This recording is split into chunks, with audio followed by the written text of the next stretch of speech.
your inglorious leader here, the uh, impervious leader, imperious leader. That would be Battlestar Galactica, the imperious leader.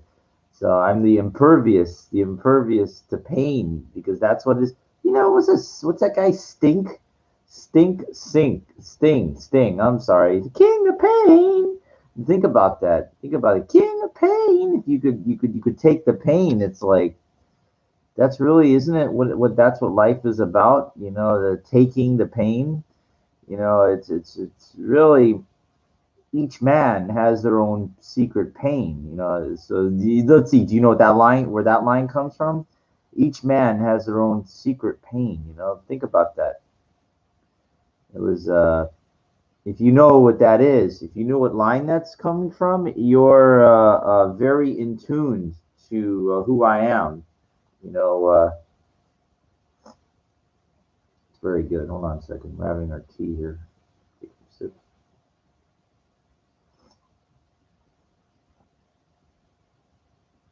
That was Cybok, Spock's half brother in Star Trek Five, the final frontier.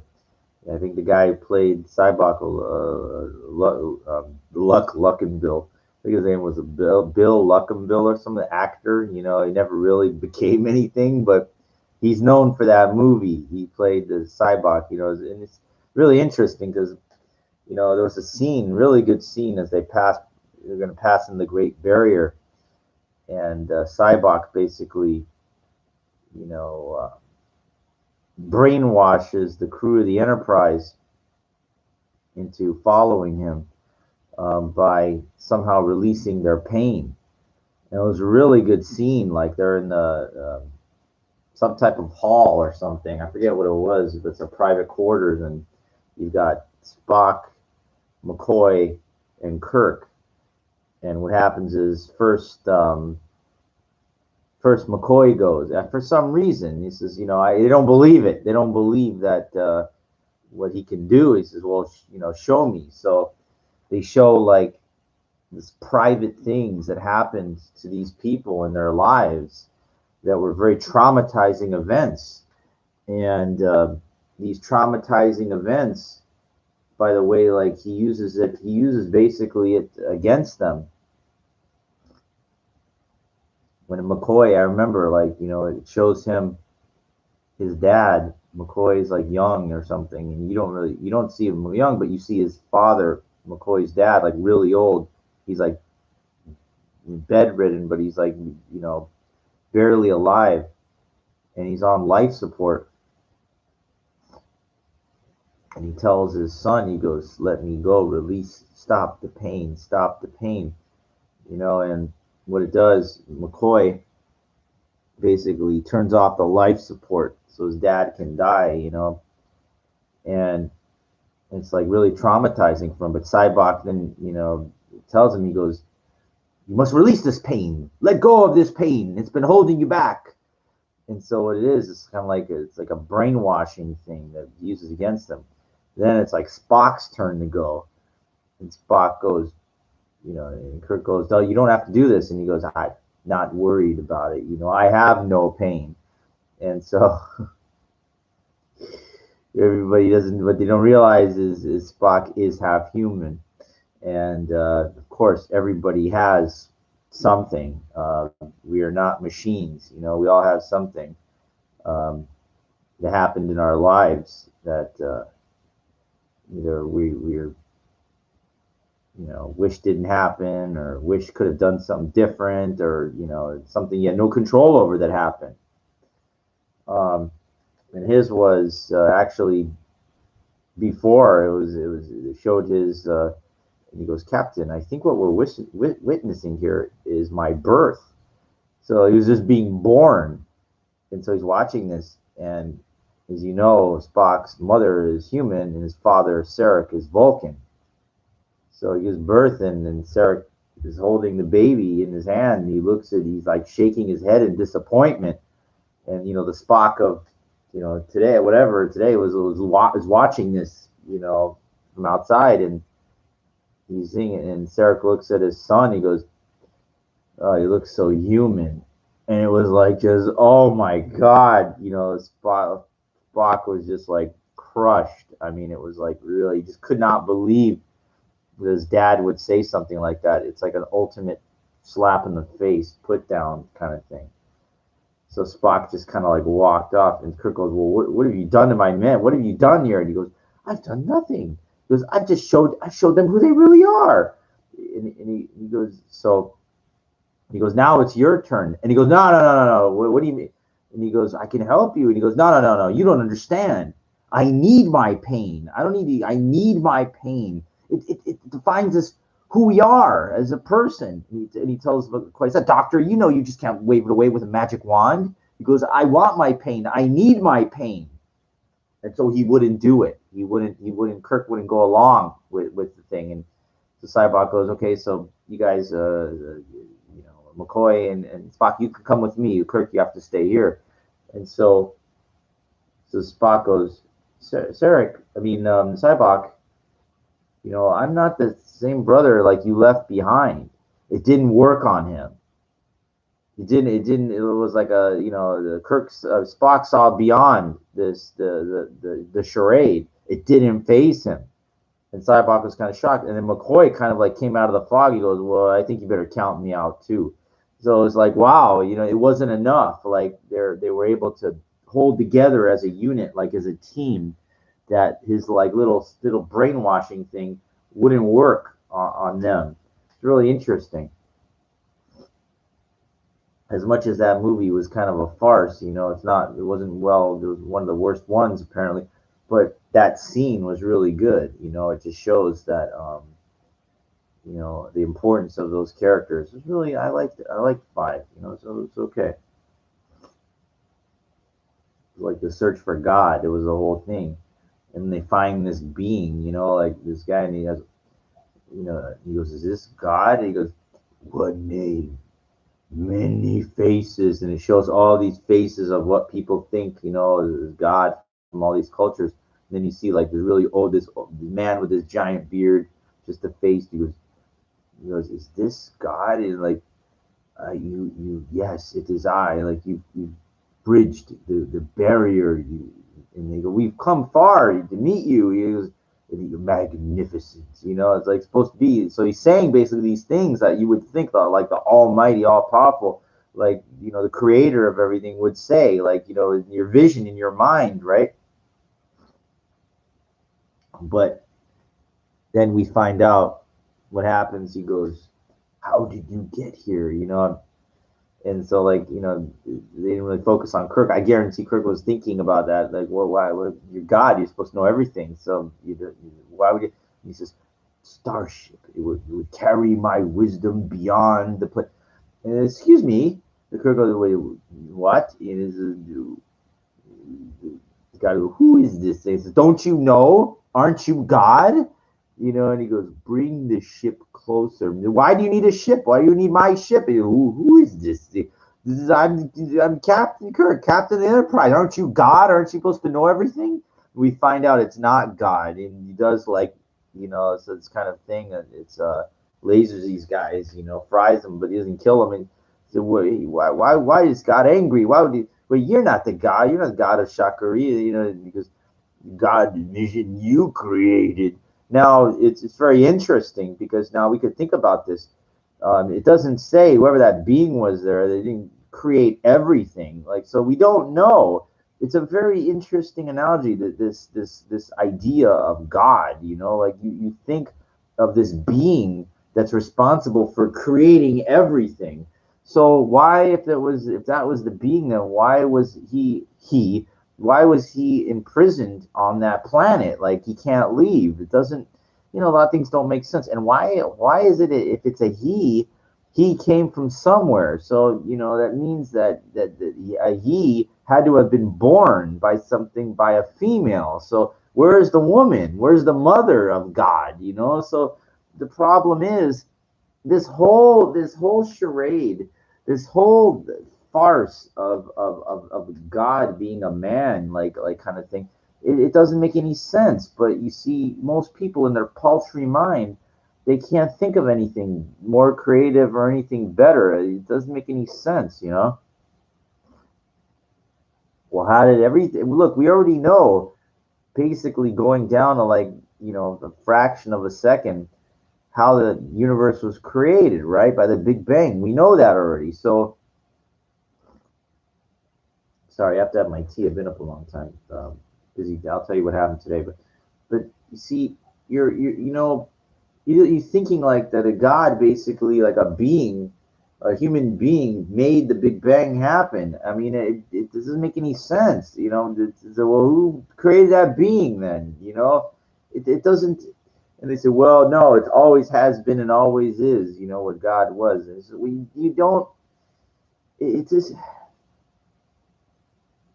It just doesn't make any sense. It's just it's nonsense. It's nonsense, is what it is.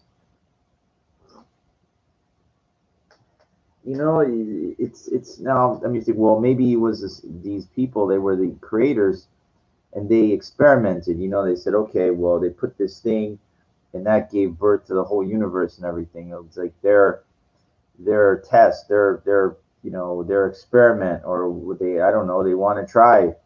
But maybe that happens in other ways. It's not just one bit of it's maybe the space we see. Maybe there's other spaces. There's space in between spaces.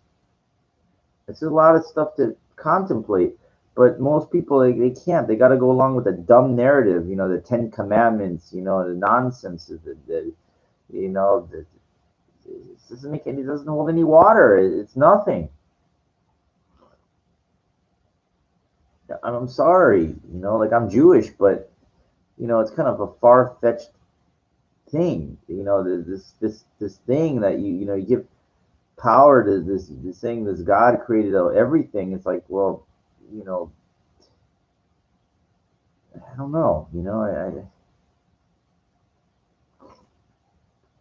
I told you the birth of atheism, how it happened. What happened was, in, like, 400 years ago, 500 years ago, it was actually All Saints Day. There were like there was all these churches in Lisbon. Is it Portugal or is it Spain? I forget. And so it was like 70,000 people. Like, they all went to the churches.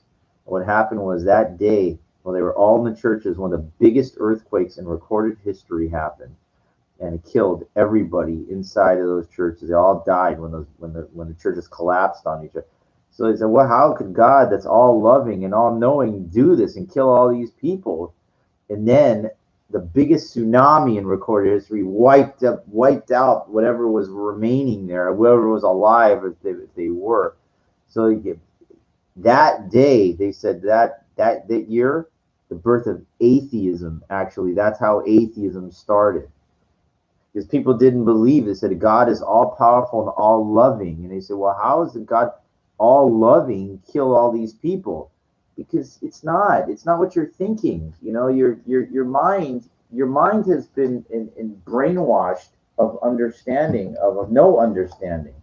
And you think like this vision of God, is Jesus. It's a farce. I'm sorry. It was like, people, they don't, first off, Jesus was Jewish. Okay, it's a person. Or they show rose from the dead. It's because nobody they have to believe in something.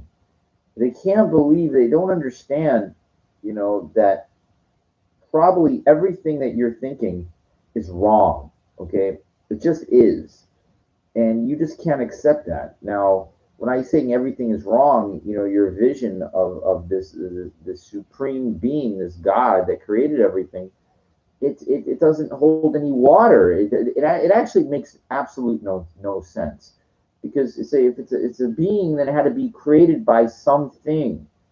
You're that's the thing. It's like the chicken and the egg theory. Now, I mean, could it just be all energy? Could there have been like an initial inventor that was able to create this thing? So whoever it was, the inventor, has nothing to do, like, with what goes on, like, in the universe. Just basically created it, kind of like saying the person that created television has no bearing on what people put on television now. But there's somebody that created television. Like they actually, they created the mode. They created the mode for it to work, but they don't have anything to do with what is on TV.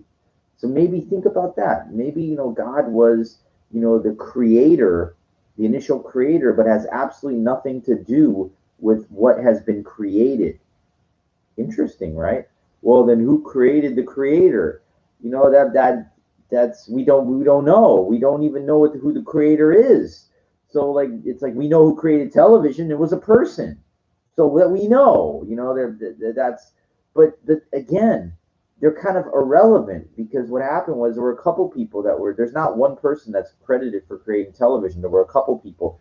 There was one person they kind of came up with it at the same time because there were other people working on it because they knew how to do it. They were working on it. It's a fascinating topic to think about because think about this, that whoever created television, those couple individuals that were working on it, like at during the same time, but they have nothing to do with what is being put on television. So even like when it first shows Beverly Hillbillies or whatever the shows. So if God is the creator, like of tele, like as in the creator who created television, maybe God has no input as to what's being put on television and what goes on in the universe. God has nothing to do with it.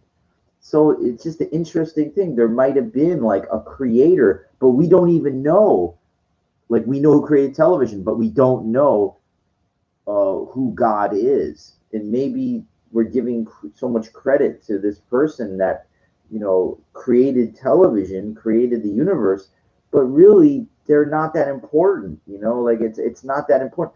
Do you know who created television? Of course you don't, because it doesn't fucking matter. You don't care who created television. You care what's on television.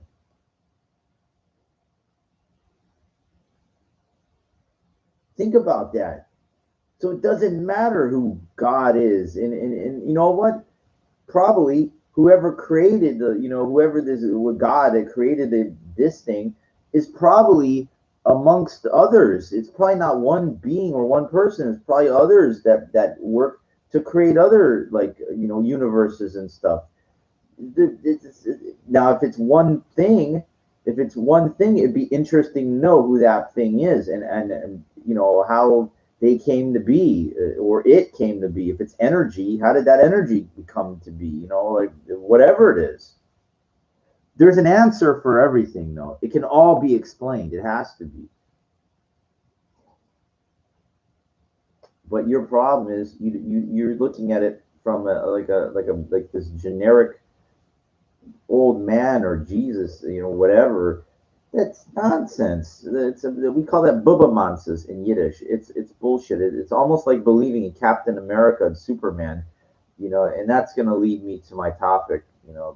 You're believing in superheroes. Now, do superheroes exist? Sure, they do. They're played by actors. The Incredible Hulk was played by Lou Ferrigno. So what happens is like these characters, like Incredible Hulk, for example, is a great example. You know, they say, "Who's the Incredible Hulk?" They say, "Well, this Bill Bixby was Dr. David Banner, and then the Incredible Hulk is Lou Ferrigno." So the whole thing, but yeah, so is Lou Ferrigno a real person? Of yes, he was. He was a bodybuilder. They cast him to be the Incredible Hulk. But it was created. The Incredible Hulk. The series was created by Kenneth Johnson, but the Incredible Hulk was created by Marvel. I think by Stan Lee, if I'm not mistaken, or Kirby. I'm not. Don't quote me on. I might be wrong, but it was created by Marvel Comics in like the early '60s. So the thing is non-existent. It's a made up thing, but the whole thing it's played by a real person. So do you understand like how I'm tying this into like this fallacy of a creator of something that the real creator of the Incredible Hulk is Stan Lee or Jack Kirby or whoever like created the thing. That is the creator. Lou Ferrigno played the character. So do you understand? Like Stan Lee is kind of like is like God in a way. You're saying, but who cares? It's not that big of a deal because people relate the Incredible Hulk to Lou Ferrigno, what they see on television. So you see, the God thing is not that important. It doesn't matter. Like it was whoever thought about it. Like there's could be a being that thought about it. Okay, the Big Bang thing. So it's not a big deal, you know. Like so maybe there's many of them that did it. Maybe if there's one, I don't think there's one. There can't be. There has to be more than one. How did that? Why is there only one? Who says? You know. And who came before that? You know, if it is, everything can be explained. I think we're just thinking about this in the wrong way. You know, when we think about it, it's a fascinating thing. It really is, because it can all be explained, and maybe we're just so far off in our thinking. It's like we're trying to be the monkey trying to learn physics. You know, you're so far away. Um, the monkey can maybe learn one banana,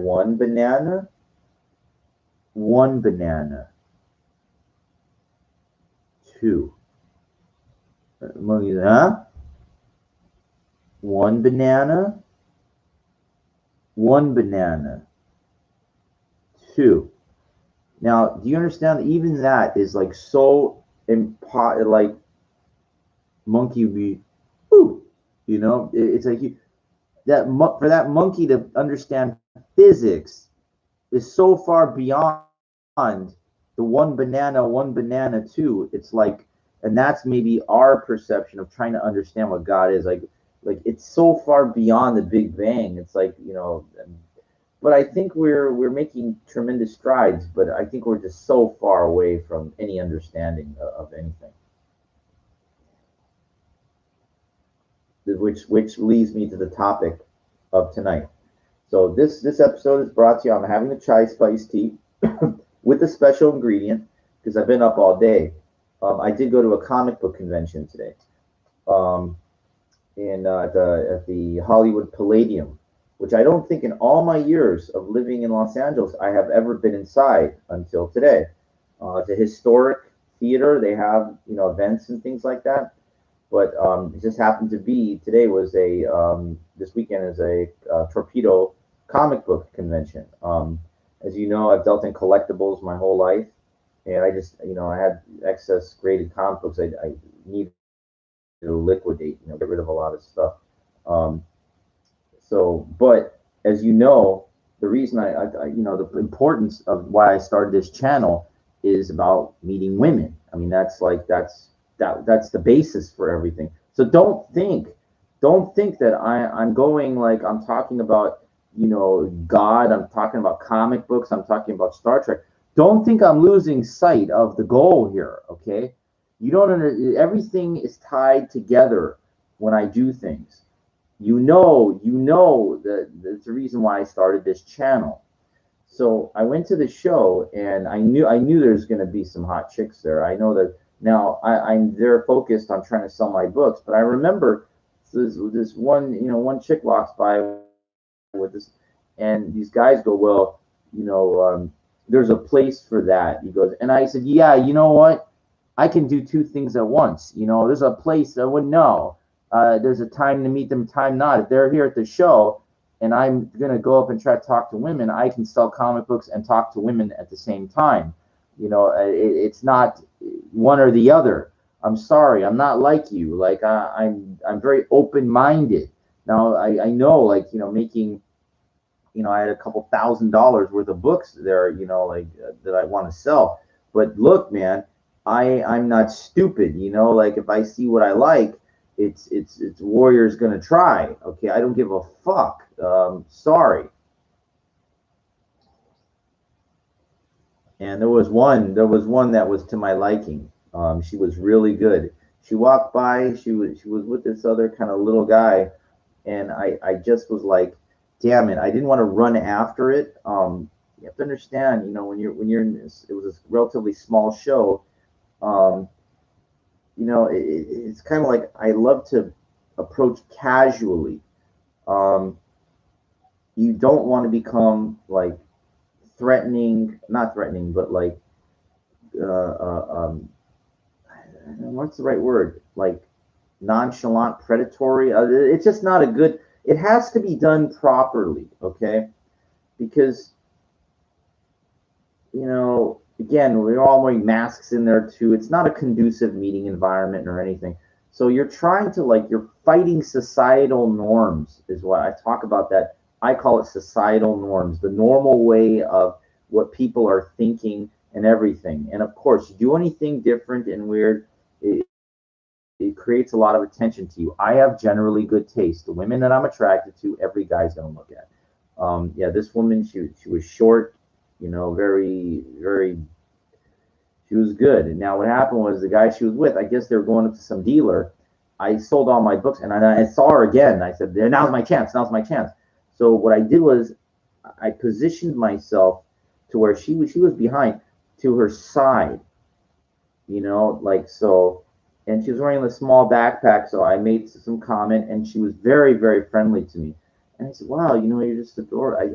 I didn't say the adorable word. I was trying to The problem was now that guy was not defensive, so I couldn't really figure out what the story is, what they're together, but I didn't care. I was just trying to focus on trying to talk to her, but it's just something that I couldn't really drive the kind of thing. Hey, I would love to hang out with you, kind of stuff. I don't know what happened. I felt like the societal norms, the pressure of there's like this unknown force that I feel that keeps me from really being more bold.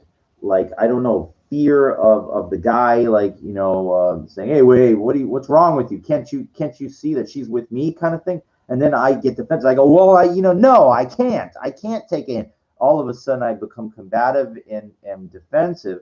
And in this kind of place, that's not going to work. I'm going to get thrown out, and people are going to remember me. That's that guy that just he started yelling at, and that's the problem. I'm a very defensive person, um, and I don't think there's anything wrong with that. I got into it with today, um, with a guy that I'm going to be taking my comp exams hopefully for the third and final time. Either I will be excused from the university or I will be awarded the title of doctoral candidate.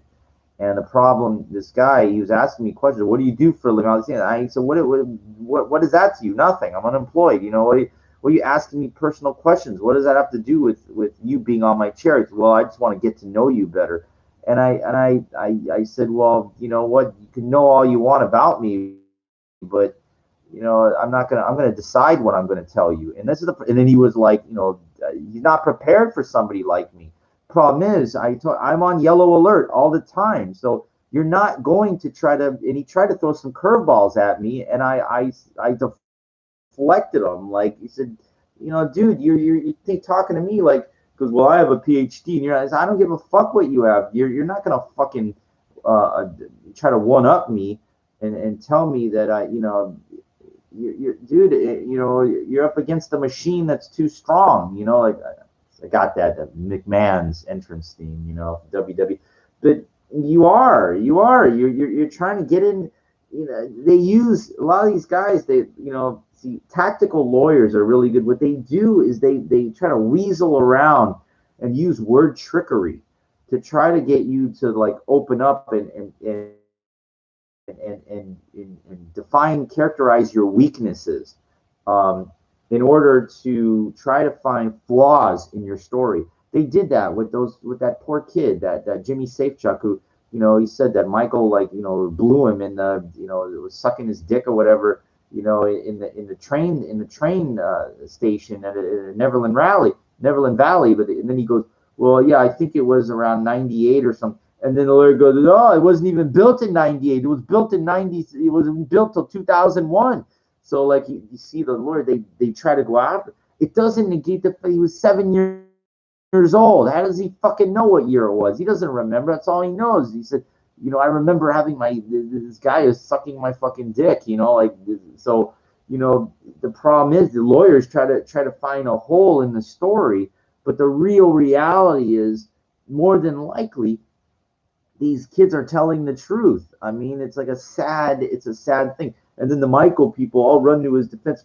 Oh no, they're just trying to get money off. They're just trying to take advantage of him. Like, you said, dude, that might be true. Trying to take advantage of him. It doesn't matter. The reality is the dude is trying to be honest. He said, dude, the guy made a mock wedding. He's not making that up. It's not a.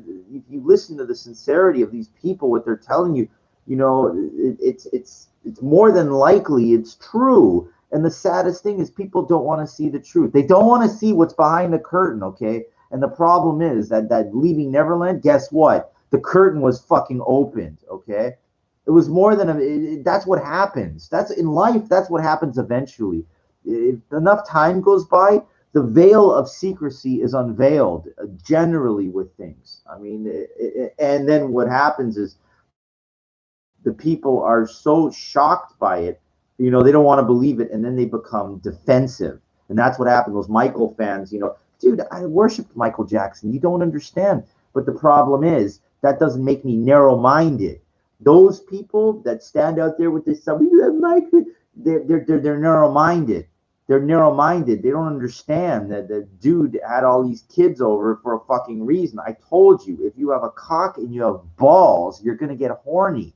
What do you think? What do you think he was fucking? What do you think he was doing? He's gonna be getting off by himself and stuff? No, he's looking at the fucking kids and getting off. He can do it, or he's getting the kids to get him off. I mean, that's the reality, man. I'm sorry to tell you, it's a fucking truth. It's sick and it's wrong, but that's what happens. Okay, more than likely, Okay. Everybody has their types in life. Okay, and that's what leads me into this discussion.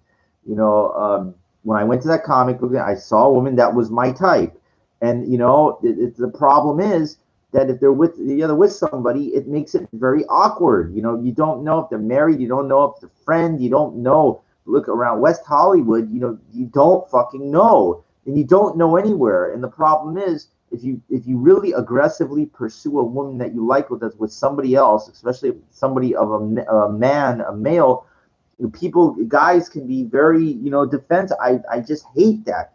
But as a warrior, God help you if you do not stand up for yourself. Okay, if you don't, you will become an old person that never took any chances in life. You have to understand something. Life is about being bold at times and taking chances. How do I say it? But not, you know, it's like you got to be bold, but not retarded.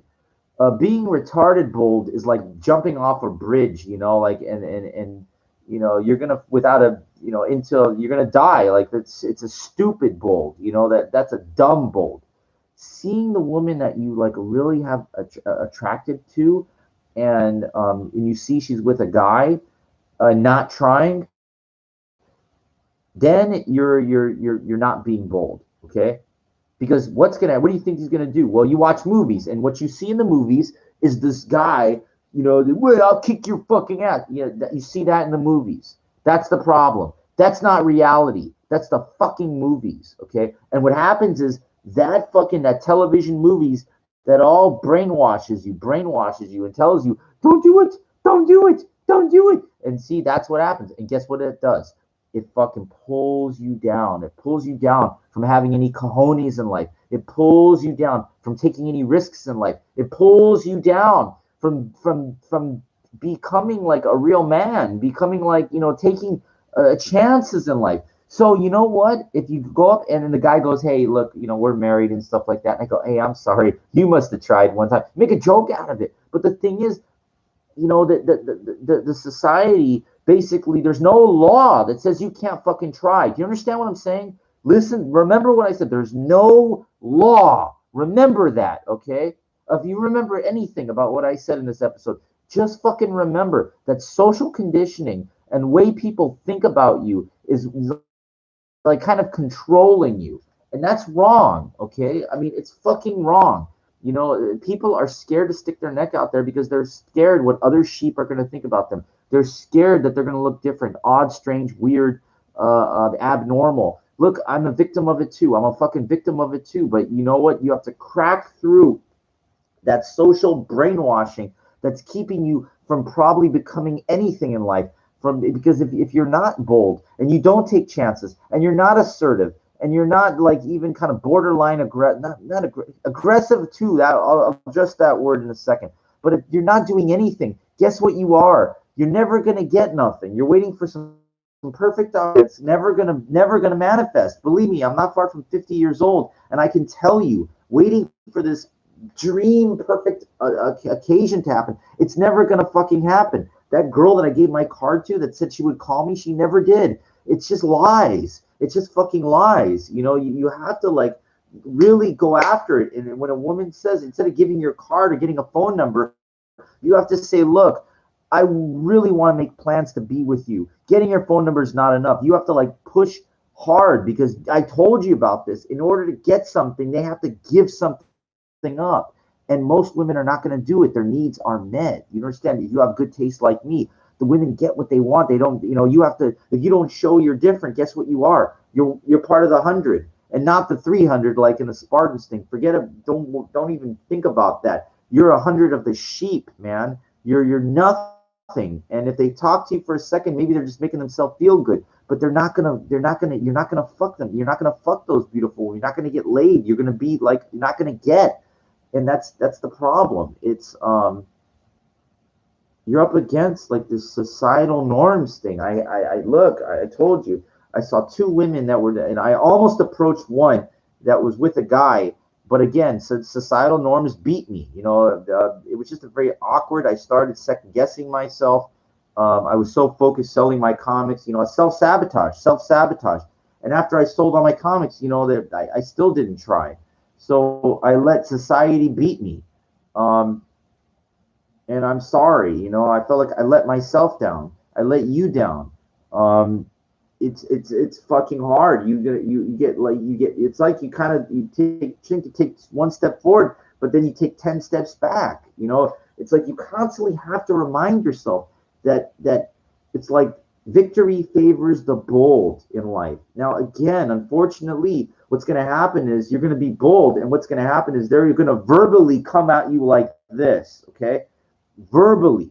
They're not going to more society in the movies they go like this. They physically pound you because that's what it happens when the guy, oh, I'll kick your fucking ass. In the movies they do that, right? But that's in the movies. In reality, do people get into fights over women? Of course, of course. But let me tell you, so I said this in many of my episodes before, that if you do an approach and a guy's ego is so fragile that he wants to fight you just for you trying to do a pickup, he's such shocked by your brazenness, there's something wrong with him, okay?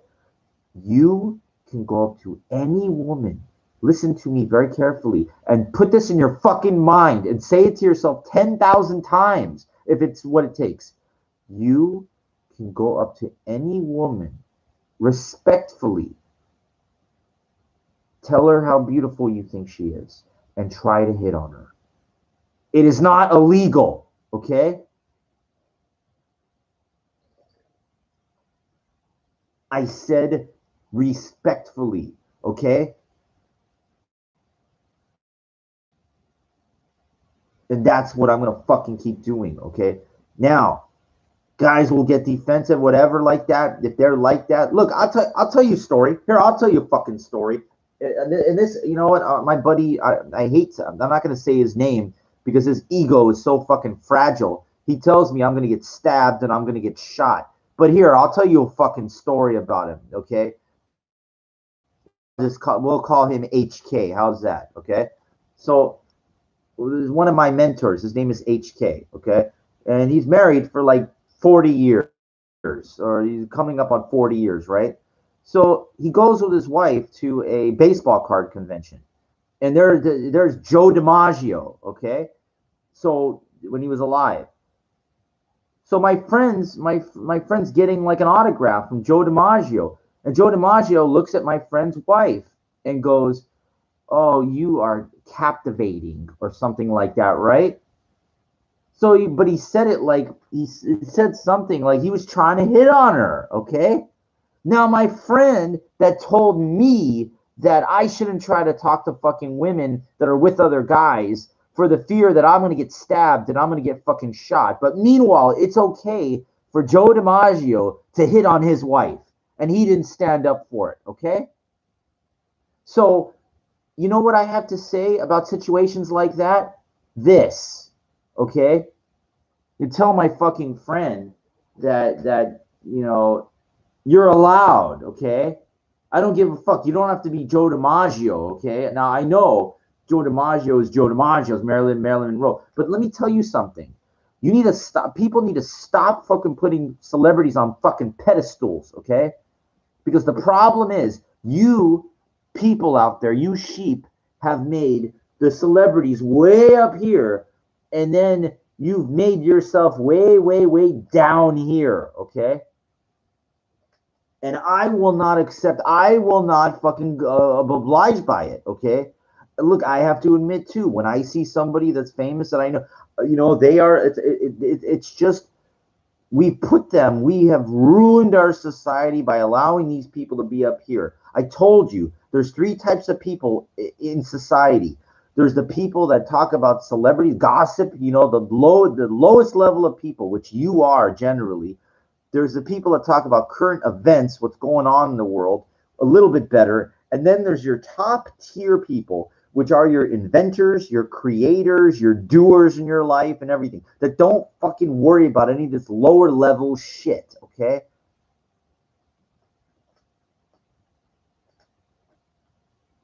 I was over at my friend's house, my friend Chris, he's a good guy and everything like that. But he's fucking fucked up in the head where he talks about the Kardashian. If I could have money like the Kardashian, you go, look, dude, your fucking thinking is all fucked up. Okay, your thinking is you're giving these people by watching these stupid shows and watching commercials. You are contributing to this separation of people. He's just too stupid to understand that. He doesn't understand. His brain, doesn't like most of you people. You are, you're contributing to this separation. So it's really all your fault. I'm sorry. It's all, and you can laugh all you want. I know your comments and everything like that, but you should be laughing at yourself. And because you're the fool, not me. You're the fool. I'm educating you. You're a fucking fool, okay? And I know you don't like to be called that, but you know what? You really are. Okay? You really are. And until you stop giving these people your money, your time, and your energy, you are a fucking fool.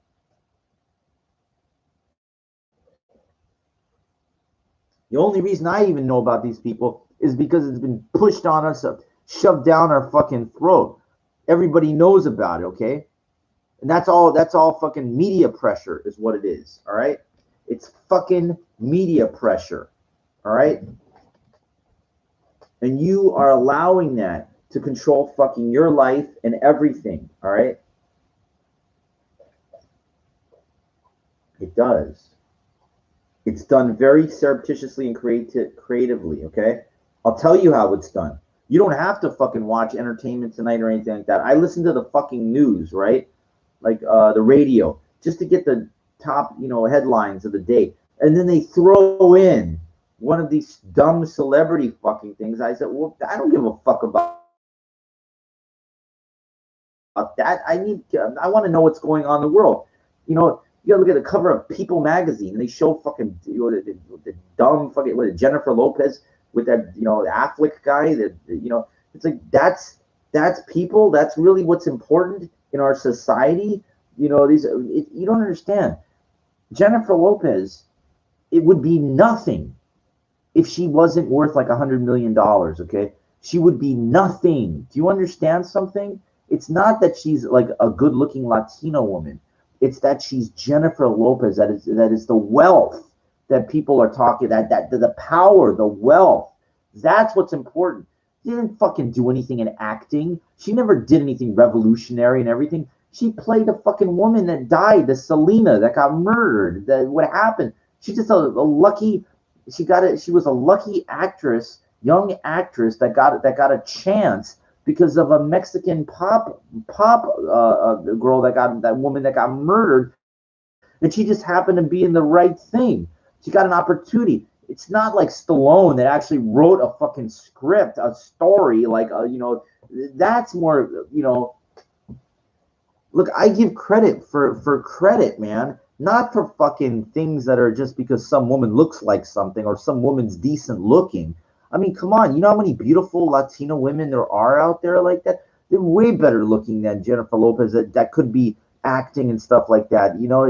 But you see, it's a manipulation of of um, of media, like of saying a bankability is what it is. What they do is they just take one person, and what they do is if they have a following, they fucking push that person like The Rock, whatever. They push it so hard. They give him 15 million a movie, 20 million. Yeah, it's the same fucking guy. They just make him richer and richer, richer. One guy, because he's bankable. He's bankable based on laughs. Same fucking guy in every movie. Same Harrison Ford, De Niro. Whatever. These are clowns to me. They're nothing, But what happens is idiots like you that go to the movies and help these people make them bankable. You created this separation of something. In my mind, I would get sick of seeing the same actor in something. It'd be boring. Why is the same person in everything? Who the fuck are they? Why are you making them out to be like this? It's all your fault. It really is. It's all, as a consensus, it's all your fault. You made this happen. You did. Yes. Now, look, I have to admit, I made something happen. Yes, I paid to go see Star Wars, the three movies. Yes, I'm part of the problem too. I made that. Yeah, I agree. I agree. But I take responsibility for it. I didn't say I was perfect, but do you understand? You could be at fault for everything and not realize it. See, I realize it, you don't. And that's why I can see behind some of the curtains and you can't.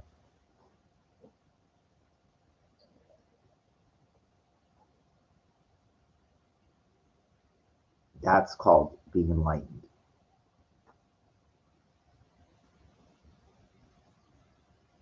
Believe me, and I'm not the only one that can see behind those curtains. Okay? Or poke holes in them. I told you on 9/11, I will do the full episode on it. Not gonna even start on it. I already gave you some hints. I already talked about things. I already disclosed what those UAPs are. Go back, watch my episode in full detail, and learn something about that. I guarantee you, nobody will talk about that like I have. Okay, no one. You can laugh all you want, just like when it was the question was given to Biden about it, he laughs. They all laugh. Obama, they all laugh about it. Of course, they laugh at fools because you're the fool, and you're laughing at me because you're a fucking fool because you don't know what it is. I told you what it is. If you go back and listen to my episode,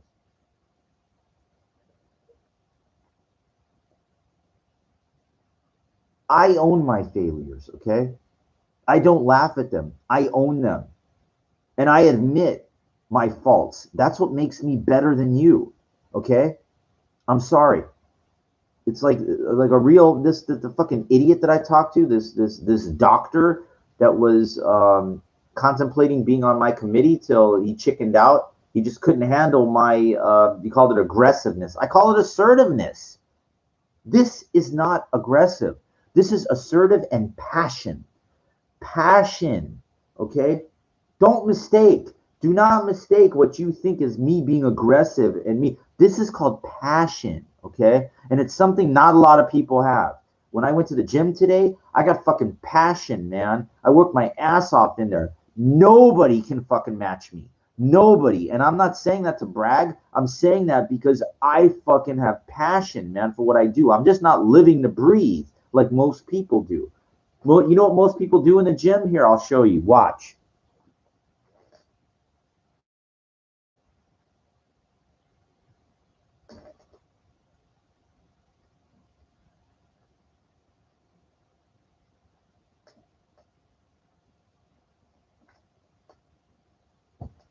You know what I fucking do in the gym? This doesn't go with me, okay? It doesn't go with me there.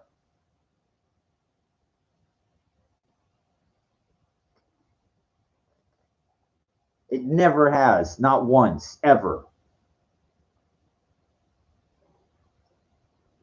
When I walk through that door, in my mind, I am there for fucking serious fucking work. Serious. And when I leave, my shirt is soaked. It is fucking soaked. And not because I go to the water fountain and any water gets on it. That's from my fucking body, man. And usually fat people really sweat profusely. I'm not fat. I push myself to the absolute fucking limit and then some. And then some. Wearing a fucking mask. And I go out to go get like tissues, pull it down, the snot's coming out. I'm working so hard, the snot is all coming out of my nose. I don't care. That's garbage leaving the body. That's what it is. Nobody fucking does that. Nobody, okay? But me.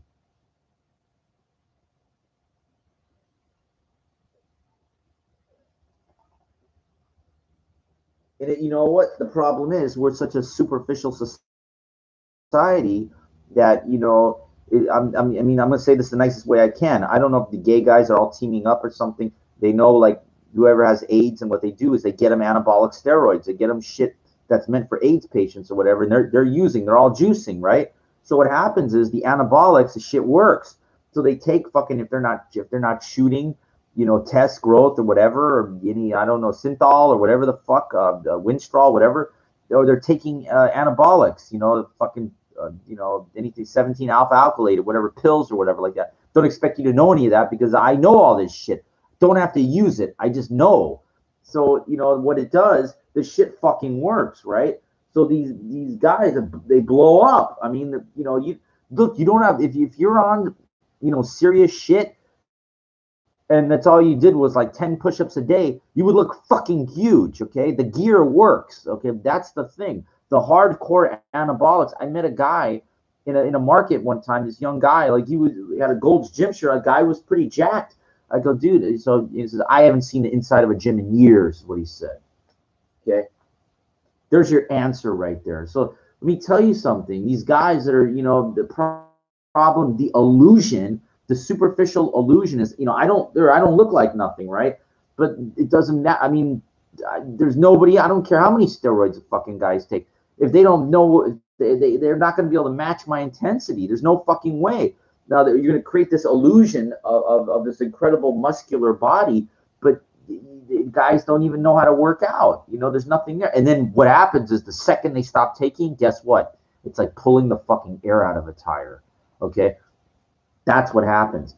I stopped fucking working out. There's no air pulled out of the tire because, you know, the steroids, you know, overblow up the muscle. When I stopped working out, yeah, my gains went down a lot, but I didn't like get that shriveled up, shriveled away kind of look like these people have. I've seen the one guy told me he saw Macho Man Randy Savage at a house show.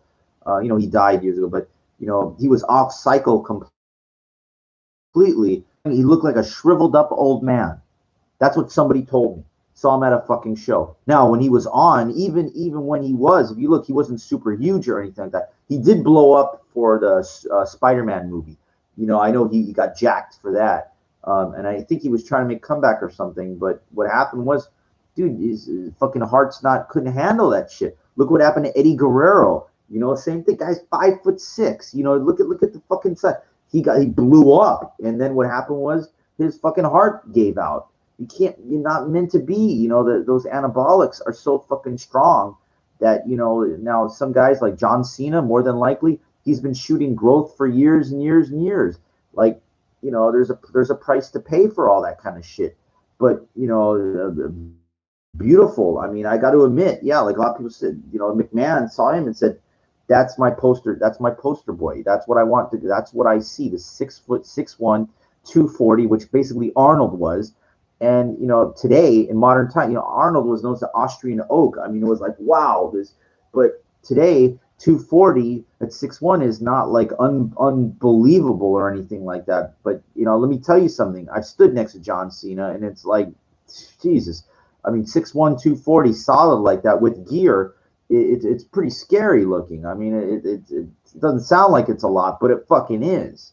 But again, those anabolics, dude. I mean, you're talking, that shit you can't buy over the counter. You're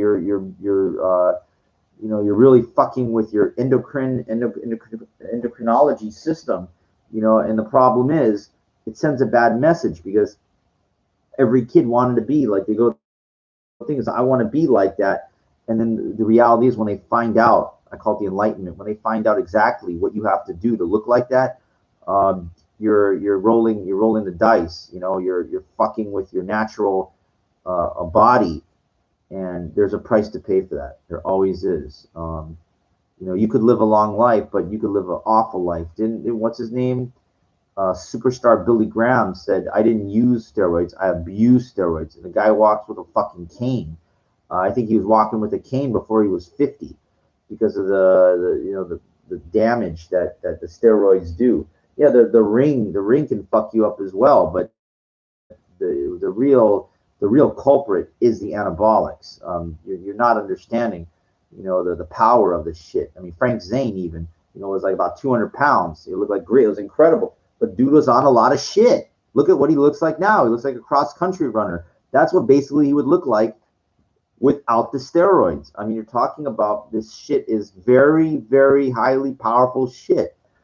And the problem is, it sends a false superficial belief to your narrow-minded brain that's like, oh wow, look at the great shape that guy's in. It's all fucking gear. It's all steroids. That ain't hard work, man.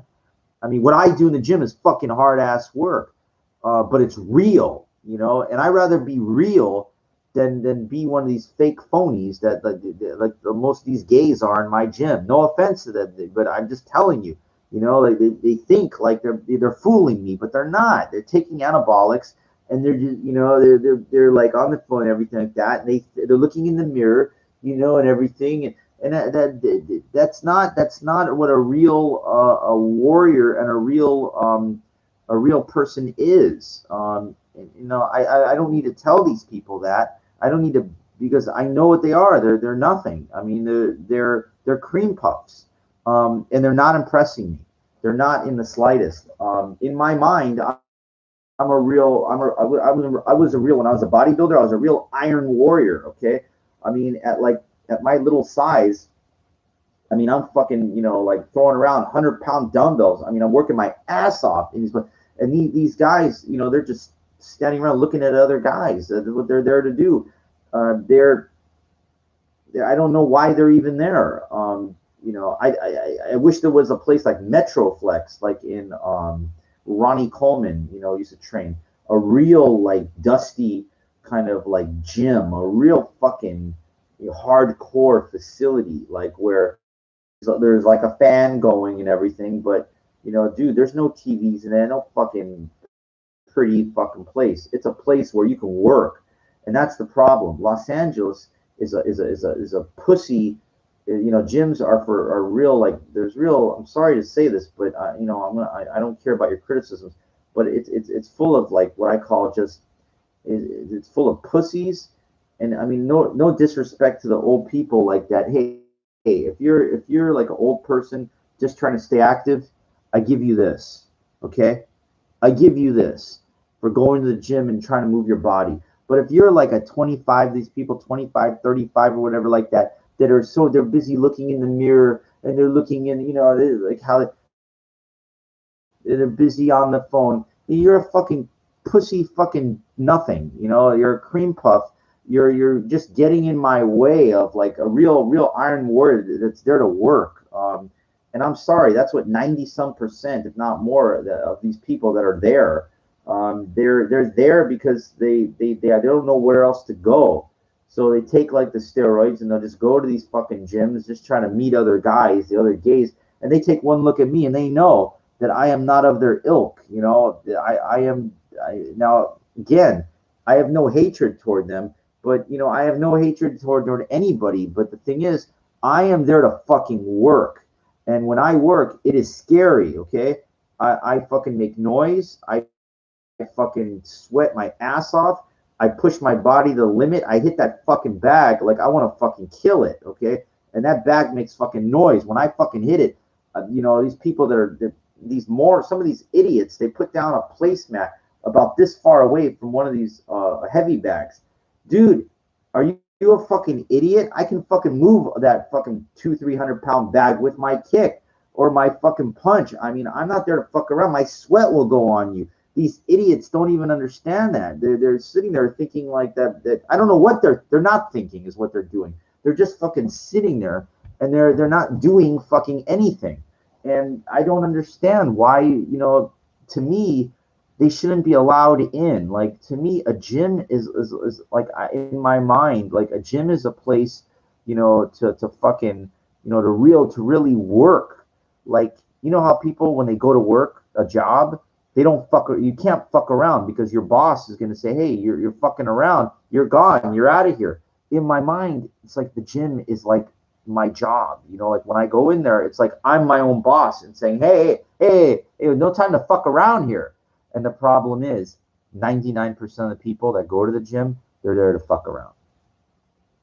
I don't know who taught them that. I don't know, like, now there's people that they don't know how to work out. They hire a personal trainer. I give that up. Okay, there's understanding, but that personal trainer becomes like their kind of fake friend.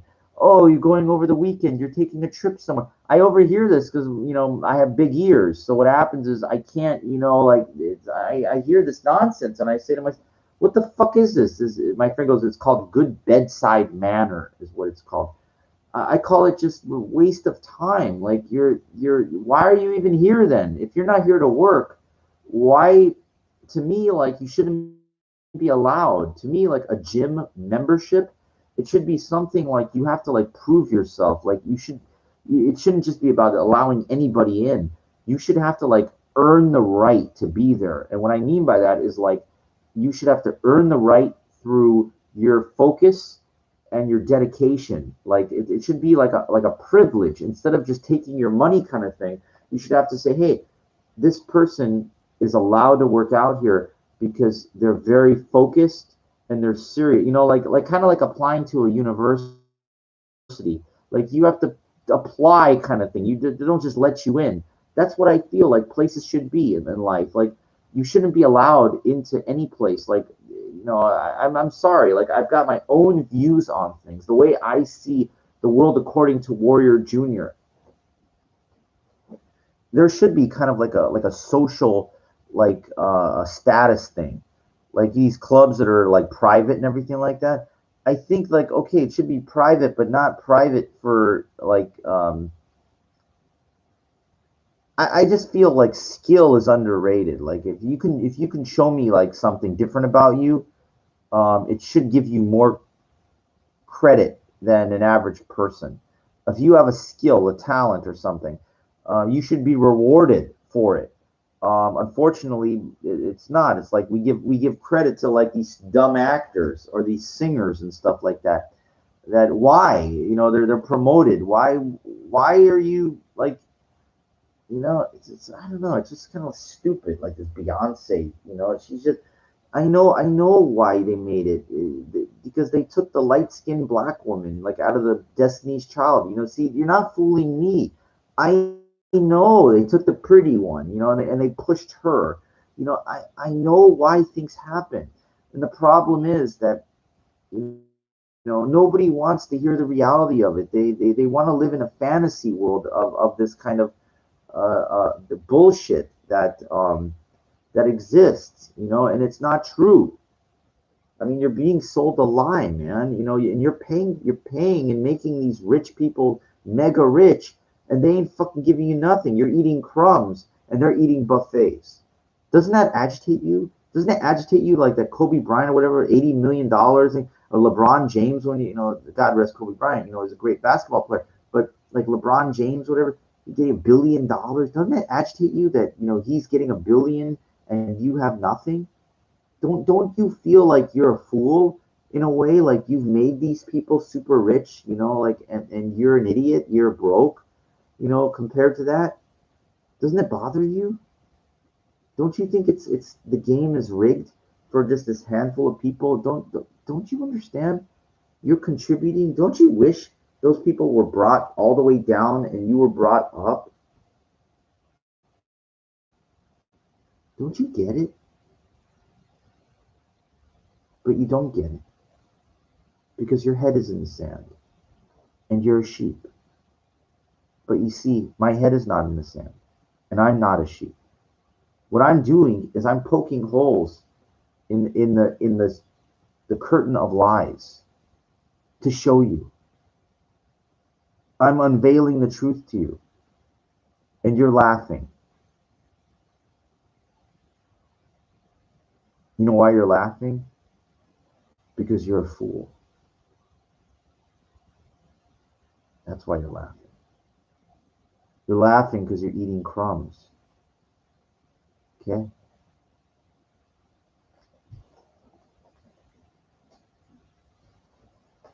Can you imagine if people stopped laughing and saying, hey, I don't want to eat crumbs anymore? Let me give you an example. There's a let's say, you know, your local supermarket, you know, a big supermarket. How many people work there? What if they all just said, hey, I'm not working here anymore? What would happen to that market? They would hire scabs, right? What is the union stuff, right? But let's just say if everybody in the market just said, I'm not doing this anymore, what would happen? The market would not be able to function. Correct? Correct. It would not be able to operate because there's no people there. Do you see my analogy? It needs people to fucking work. And the market, you know, has its established value, you know, like it's worth whatever.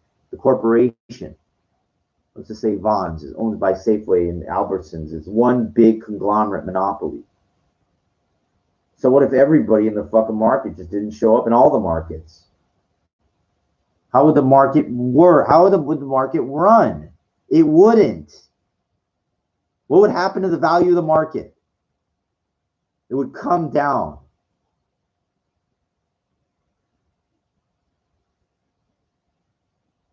Now, all those people wouldn't be able to survive because they're used to getting paid. They need money, right? So it would be a sacrifice, is what it would be. But do you understand my analogy here? In order to bring those people down, you have to sacrifice. And you sacrifice to not contributing to them. But you can't do that because you're a sheep. Or you're below, your head is in the sand.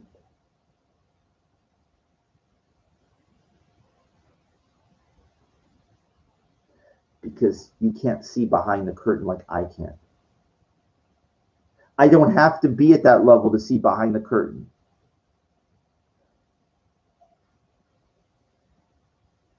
It's the level of education. It's a level of consciousness of what I've known. How I was able to poke holes in that. I don't have to poke. I could see behind. There's not many people that can. I'm one of them. There are people out there that are at my level and above. A lot of those people up there are. They know. It's a farce. It's a ruse. Oprah Winfrey, whatever you think they're educating you, Oprah's book club and stuff. It's clever counter psychology, reverse psychology thinking. Oh yeah, teaching. You don't understand. It's just about her standing on. She's got to be on that pedestal. It's not about helping you. It's not. You could read books without her help. I don't need it, And then what happens? It would bring them down. But you don't understand. You you need somebody to worship. You need somebody to bow to. And you are bowing. You don't realize that you are bowing. You are bowing because you are giving the most valuable thing you have to those people by watching and giving them your time. You are bowing to them. Okay? It's like modern day pharaohs. They know it. They know it too. But they don't need whips. The pharaohs did not whip. It was the taskmasters that whipped the slaves. And the taskmasters took the orders from the pharaohs. The pharaoh.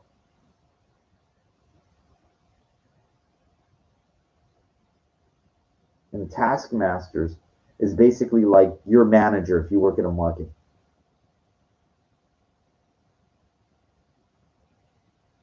And instead of you like whatever, instead of you carrying around like the bricks to build the pyramid, you're stocking shelves or something, or you're doing checkout, for you're not helping anybody. Okay. And what's even worse, you don't realize this. The automation, those machines that they put in, they're outsourcing you. You're expendable. They don't need you. They never did. Okay. So guess what? You're getting fucked. You just don't understand it. You're getting fucked. So by the time you figured it out, it'll be too late.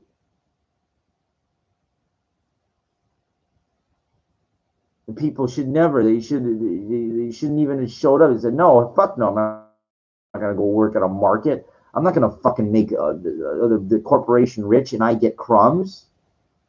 Well, the CEO gets buffets, breakfast, lunch, dinner. And the managers and fucking taskmaster, they're getting just a little bit more crumbs. Or they're getting a morsel is what they're getting. You're getting crumbs, they're getting a morsel, and those people that that own everything, they're getting the buffets. You'll never get there. You will never, never, never, ever get there. Do you know why? Because the fucking chasm is too great. You can't. You can't. You don't understand. A fucking man, the CEO is so far above you based on what they make. You'll never get there. You'll never get there. It's not designed for you to get there.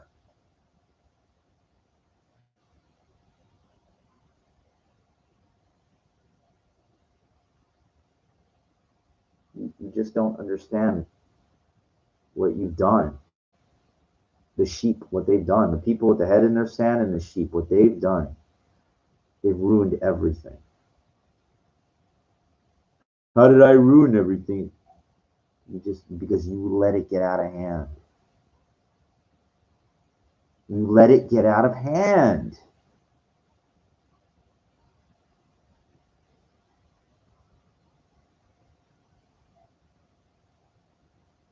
There's people that protest. I know, I've seen, I know. I saw the Chateau Marmont today, maybe 10, 15 people for union rights arguing like that, making a little noise. But that's not how you take a stand. All those people to get together and they just go, fuck you. I'm not going to contribute. I'm not going to make you richer. You sacrifice. How am I going to survive? Don't worry about it. Sacrifice. But you can't because you're a fucking pussy. You can't. Because you are being controlled. Would you like me to show you who the controller is? Hold on a second. I'm going to show you.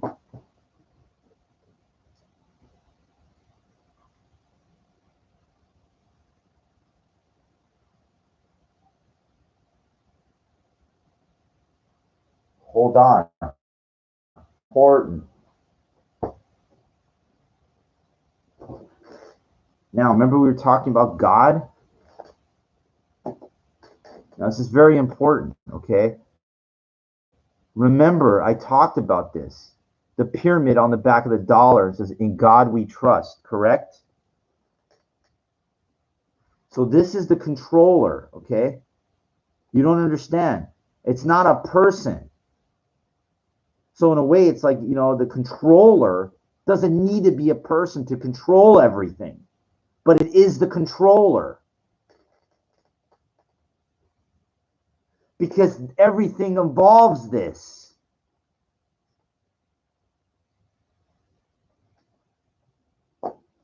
So what happens is you can't quit your job because the controller won't allow you to. Well, why not? I could quit my job. Yeah, yeah. How are you going to survive? How? You need this to survive, correct? You have to have this to survive. You have to. This this pays for food. If you don't eat, you die, right? You live off the grid or whatever. You can go off in a dumb tangent and try to overanalyze what I'm saying, but you know you can't. You have to contribute. You have to contribute. And that's what keeps you sweet and low, okay? And it's not sweet. It's fucking just low. But can you imagine? Instead of all these people like protesting for union wages and whatever like that, all these fucking things, they just said, no, no, I'm not going to work because the CEO is making 300 fucking times what the manager's making. That should be the fucking protest and saying, look, dude, your thing is capped. And number one, I told you how to solve this. Number one, everybody working for Amazon should be getting shares. Okay? It brings down the value. Yeah, it brings down the fucking value, but guess what? You give to the fucking employees. You make them rich with the company. Ah, but that's not what happens. That's not what fucking happens. Those drivers and whatever, they don't get fucking shares of Amazon. They don't. All fucking part of the problem. All fucking part of the problem. And Jeff Bezos knew all that shit. That's why he pushed that fucking company as hard as he could when he saw it grow. He said, I got to make as much money as I can. God forbid these fucking people find out what the real reality is of life. You're digging your own graves, you fucking idiots. You ruined everything, okay? You crushed mom and pop shops. You know, we're selling, so you don't need them. You go to Amazon now. You don't need to store. You buy off Amazon right now. Yeah, it's saving money, but you know what you did? You fucked your own people over. You fucked everybody over. Make them, they all have to go work for fucking Amazon, the delivery drivers or whatever. It's like, you know, if I go to the post office, all fucking, same kind of people that work there. I don't have to say what race. Doesn't fucking matter. Same kind of fucking people, like, because that's all they're just, lucky that in their mind it's a government fucking subsidized lucky to have. They're doing the same thing. They're getting crumbs, and the fucking government, like to them, they have fucking little slaves that could do all the work for them. You're just doing the same fucking thing. You just don't realize it.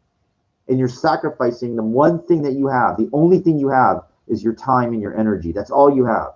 And you're giving that away till you're 65?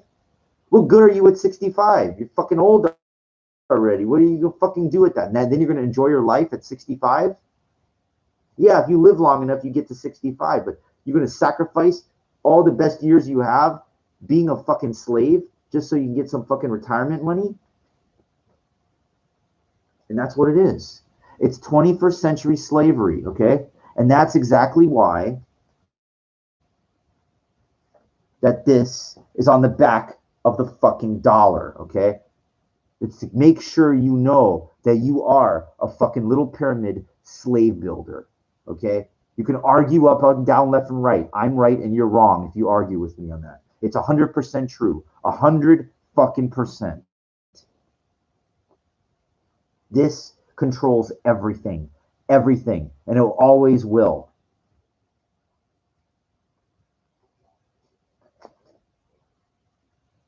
As long as people allow it. That's the most important thing. That's the most important thing to understand. Money is not evil. But the way that it controls everything and the way that you allowed it to control everything is you ruined it. You created this society. The people create the society. You made those people up there. You did. You don't realize. You did. I realized it. And you know the only way to stop it is through sacrifice. Massive sacrifice to bring those people down. The only way to bring those people down from the top of the mountain is to stop the machine from working. But you're contributing to keeping it going. You're keeping them up there. And you like an ant. An ant searches for like anything little, anything it can eat to survive. And that's what you are. You're an ant. You're nothing.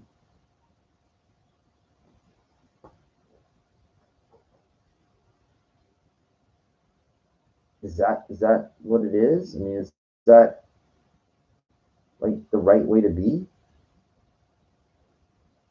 I'm not an ant. I will not give them.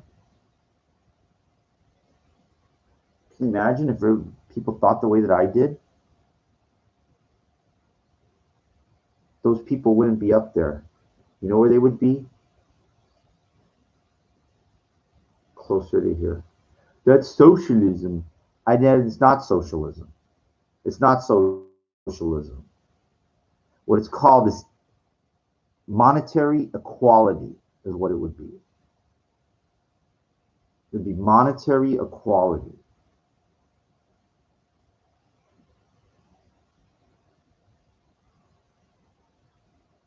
I could redesign the whole thing. If you go back and listen to my episodes, I solved homelessness. I solved it. Problem solved. There's no holes in my analogy to solve homelessness. It's an easy problem to solve. But people don't want to sacrifice. Won't make any like minor sacrifices to solving the whole. It's solved. Problem solved. But the problem is everybody looks at the dumbest fucking things like global warming and the retarded things that have absolutely no bearing on anything. Global warming, it's irrelevant. The planet goes through planetary changes. It's been going since the beginning of time, since the planet's been here. The real reality is people as a whole do not care about the planet, okay? As a whole, as a whole. There's individuals that, that care. It doesn't matter. It's not enough. It won't change it. And you can't convince the majority to change it because they won't. You can't. Sorry. You're feeding yourself a lie if you believe that. Telling yourself a fucking lie. Okay? We will use up the fucking resources. Okay? That's the bottom line. You have to. That's the way it is.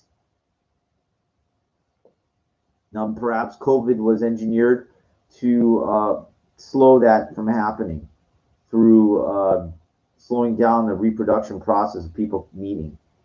I hold the contention that the COVID has two purposes.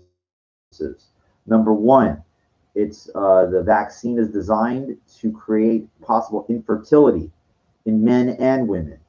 Number two, it's designed to immediately reduce the population based on people not being able to meet, which that stops them from having sex.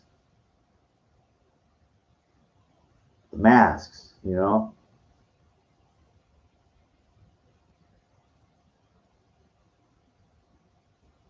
Look at the graphs, look at the stats. Has the world population continued to increase at the same rate since the advent of COVID-19?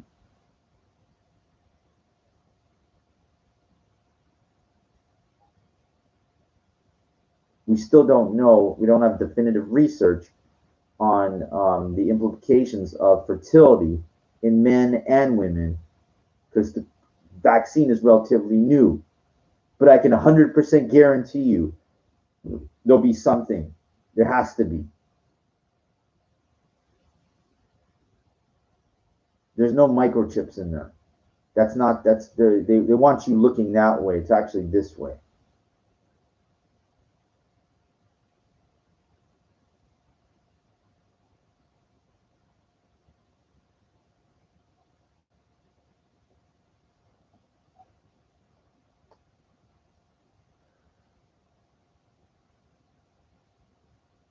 I know I got off topic, but you know, don't let societal norms fucking keep you in a cage.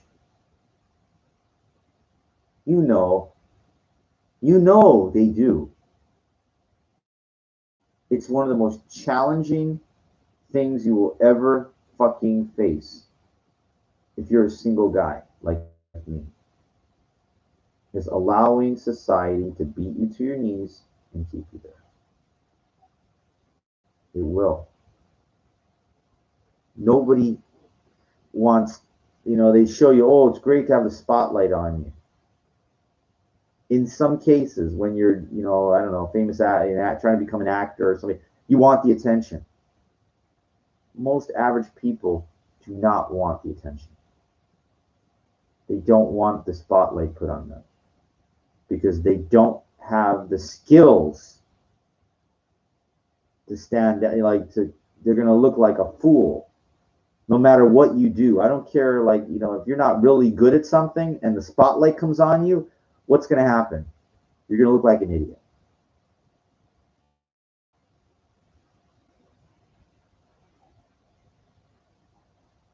That's why most people don't want the spotlight on them.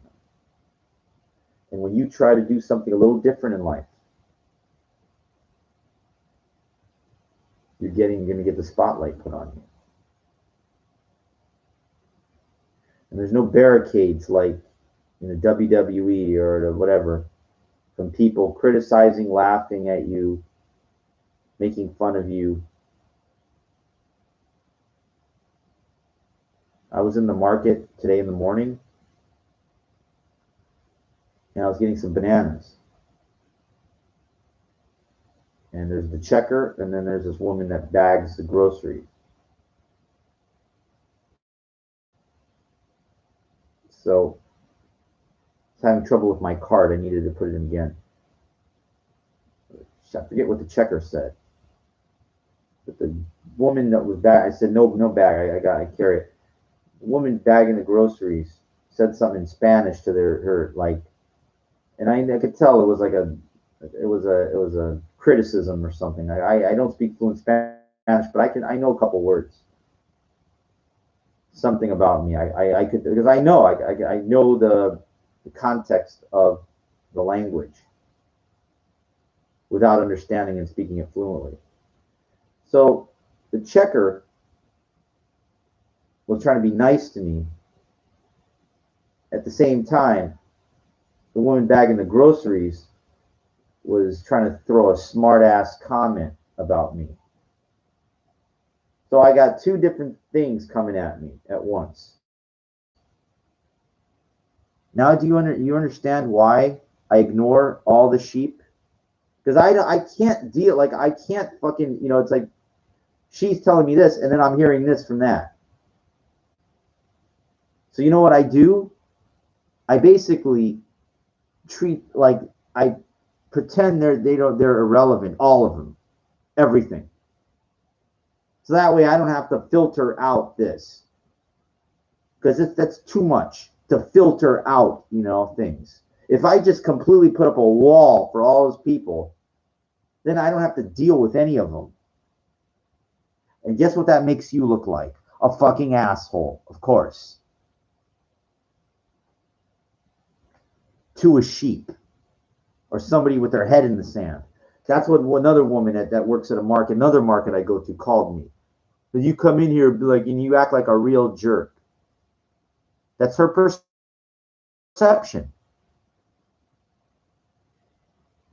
I call it just being defensive and minding, just holding my ground. And that's the problem in life. You defend yourself, then you're a jerk. There's something wrong with you. Be prepared, man. If you're going to be bold, You're gonna get called these things by people that don't even fucking know you.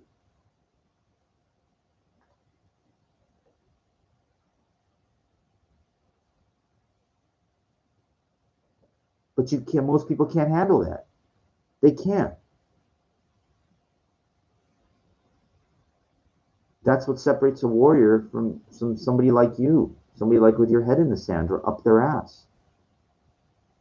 Because you're just trying to go along with all society and be nice to everybody.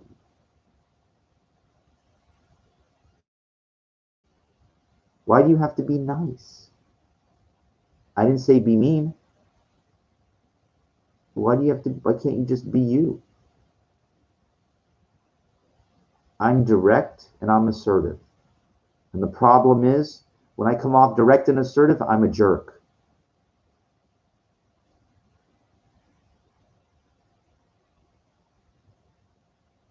That word nice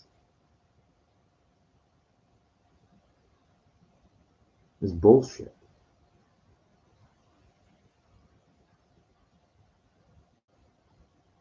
Have you ever gotten laid for being nice? I'm not saying go around and be an asshole, but stop being phony. All these people in Los Angeles, they're just fucking phonies.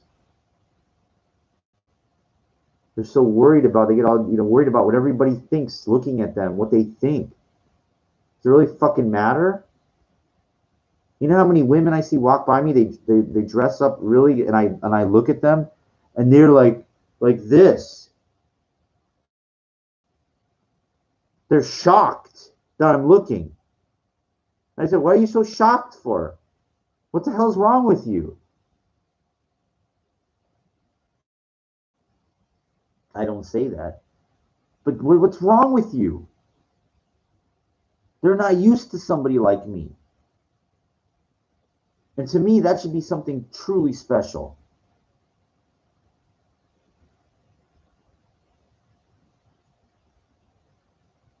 Be different.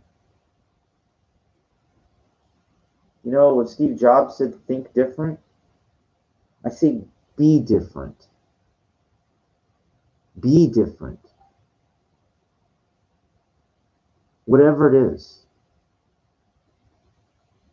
And if people think you're a jerk, people think you're an asshole,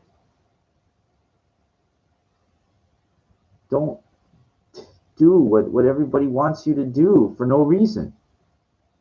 I've done things where I've helped old ladies across the street just and stopped traffic. And I didn't ask for anything. Because I felt it was the right thing to do. The woman working at the market never saw that. She calls me a jerk. Would a jerk do that? Of course not. But what she's doing is summary judgment. And you're going to get tons of people like that when you're bold, okay? You're going to get summary judgment from people down there.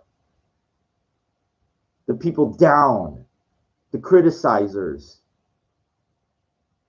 If enough people watch this, they're going to be criticizing me. They can't do it themselves. That's why they're criticizing me. Because they can't do it themselves.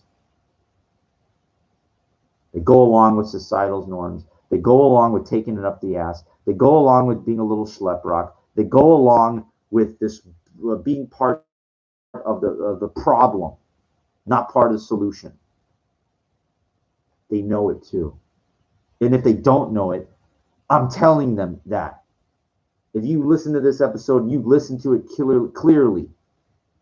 You know you're part of the problem. You're either part of the solution or you're part of the problem.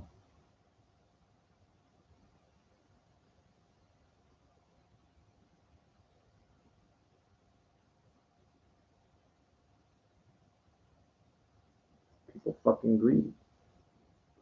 I'm going to conclude with what happened at the comic show today. Give you another example.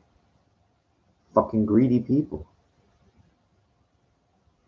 No, I brought maybe, I'm trying to think. I had like 15 books, graded books that I brought in. Yeah, what they're all worth, maybe 3,000. I don't know. First guy goes, like, I'll give you like 50 bucks for it. He didn't even fucking trying to rob me.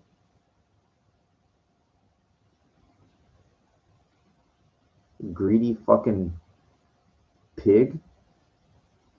Fucking guy.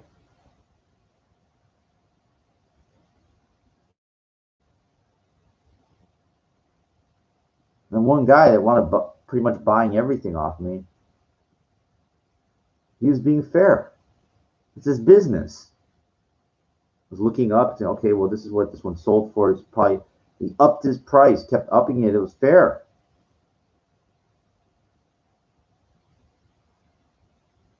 And I'm fair. I want him to make money too. I want to sell this stuff, but it's like guys shelling out like $1,600, or actually, I think I got him to spend more than 2,000 with me. Save me the hassle, save me everything. So I save him money. He helped me, I help him. But all these other fucking people I walked around, they were just trying to like kill me on this stuff. The fucking greed. If they couldn't steal it, you know, there's like a difference, There's I can feel it in people. Look, I know. I'm in the collectible business too. I want to make money also, but I pay like what I consider. There's a difference. Like when I buy, let's say, like a $2,000 card, and I paid like $1,100 for it. It might take me, maybe a little while to sell. But here I'm offering you like real money. $1,000 is like, it's not like pennies.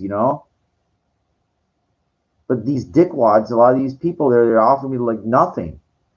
Like trying to steal this stuff.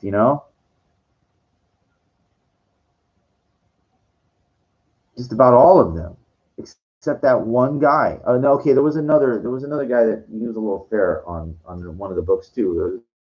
There was a couple, but my point is I can size people up very quickly.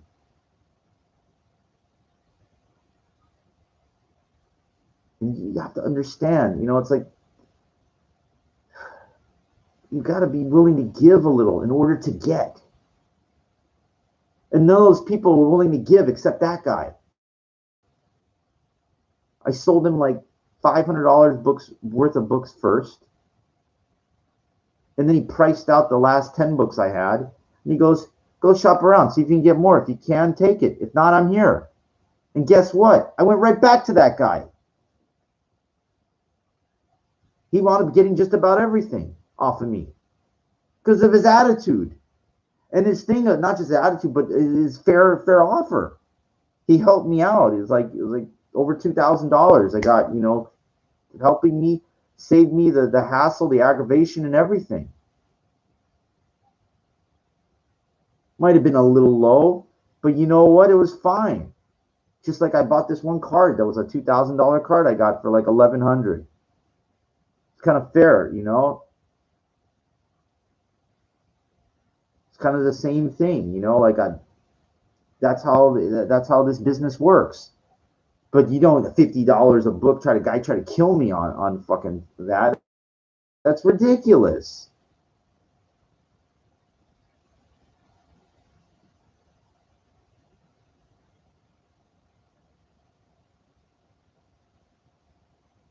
I mean, think about this. If you're the guy that offered me the $50 for like 10 books, it's like 500 bucks.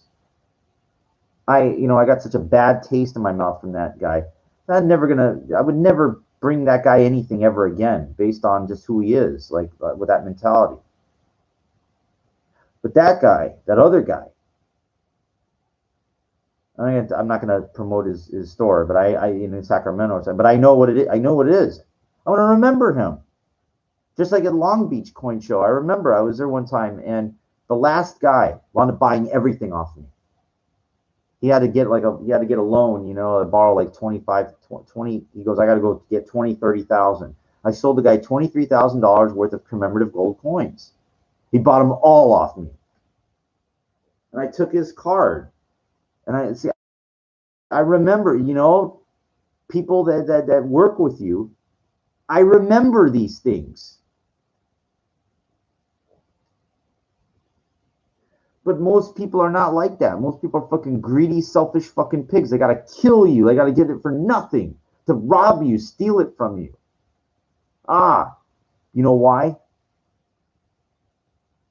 Because they don't know how to deal with people. I'd rather pay a little bit more and make the deal. And then then like you kept bringing me more stuff. You make more in the long term that way. More in the long term that way. Not the greedy, fast and easy like most people want it. And that's the problem. We're in the society about fast and easy.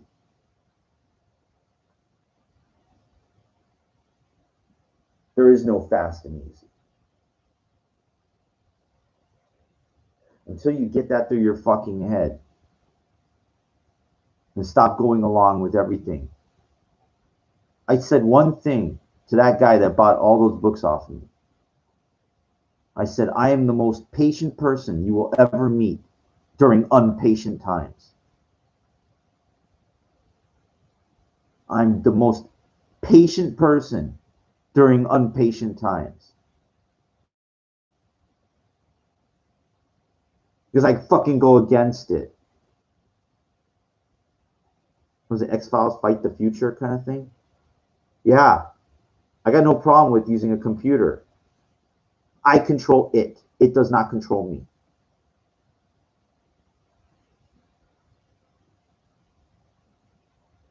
I told that guy, you know, the fucking guy in the committee, he could not handle me. He tried to one-up me. They try to be just because they have a PhD or whatever, trying to belittle you because you don't have yours yet. Like equating like I'm the educator and you're the student kind of thing. I said, dude, let me tell you something. You might have a PhD, but you're not fucking going to teach me anything, okay? You're not. Because I know you're trying to belittle me, is what you, by you saying that. And you're not going to do that. I made the point that just because I didn't pass my comp exams first couple times because I wasn't writing scholarly work according to this one dickhead, the fucking guy on my committee. I'm not gonna even tell you his name.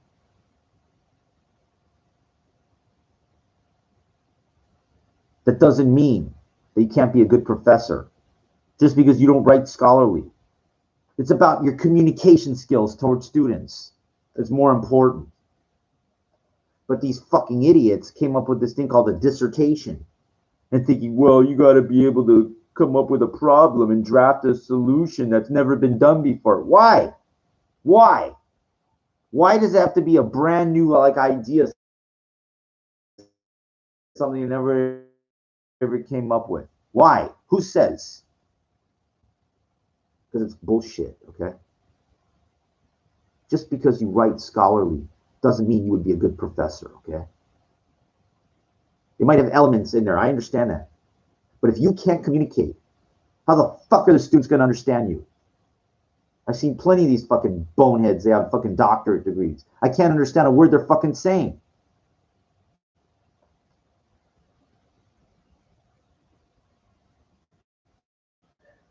Because their fucking English sucks. Or they don't know how to communicate properly.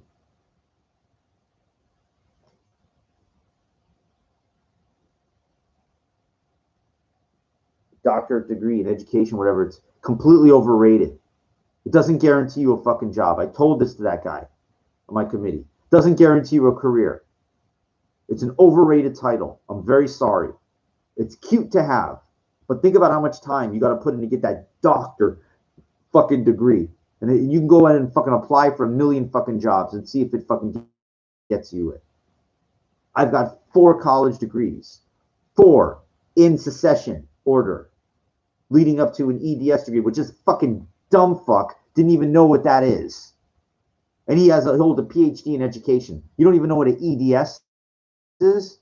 You're a fucking idiot. Who's teaching who now? He had to look it up. It's a postgraduate degree. You fucking idiot. It's doctoral level, okay? All the work I've taken in my EDS, it's not a postmaster. It is postmasters, but it's doctoral level.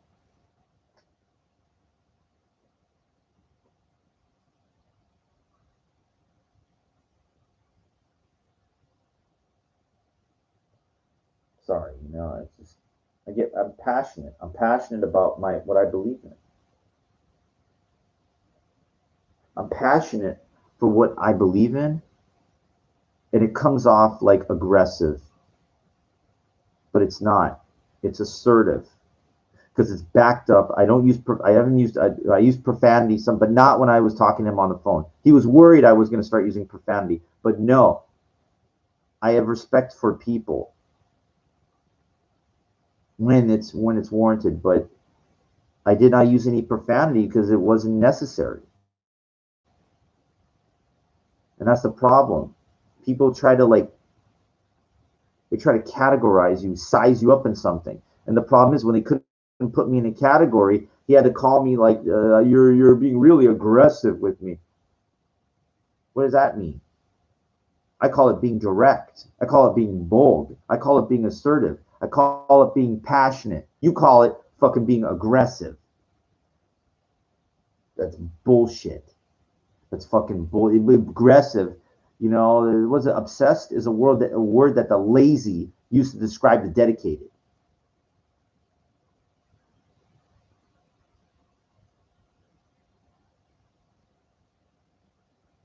Most people, they're snowflakes. They're docile. They're fucking cream puffs. They're not.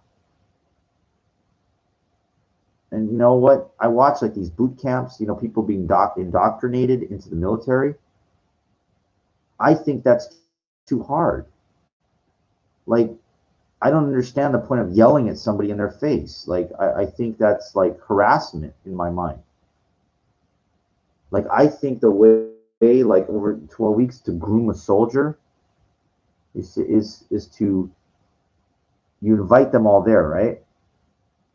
And what you do is you devise a way to weed out all the people that don't need to be there, not by yelling. Yelling to me that's stupid. There's creative ways, and the problem is that they don't know how to do that yet. It's a stupid thing. It's stupid. I just don't like that.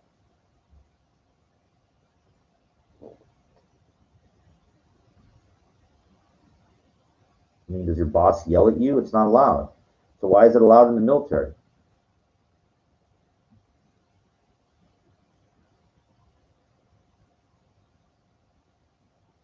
And I also believe, more importantly, there should be some type of when you're released from service, some type of watering down period.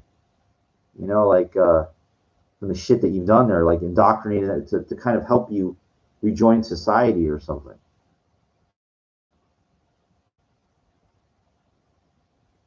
Or there should be some type of special privileges given to people that were in the service, that they get the jobs first over you.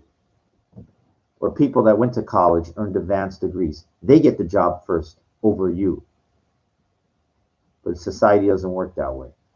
It's fucked up. It's warped. It's backwards. It's too capitalist. Okay? It's too capitalist. It's like greed people. They got to have it all.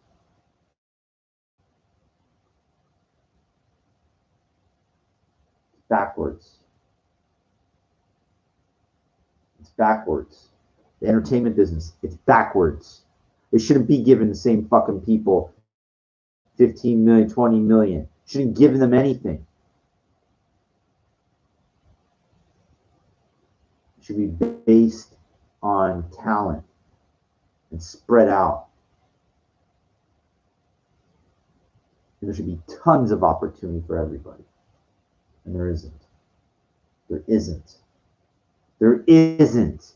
I don't care what they say. There's plenty of jobs out there. There's not, okay? There's not enough.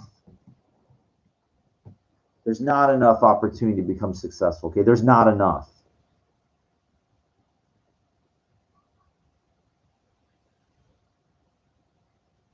It's like wealthy developers. They can play Monopoly, you know, they can buy the houses, tear them down, they you know, huge leverage. You can't do that. I can't do that. You don't have the, they don't give you the power to do it. Don't you see? The whole thing needs to be rewired, restructured.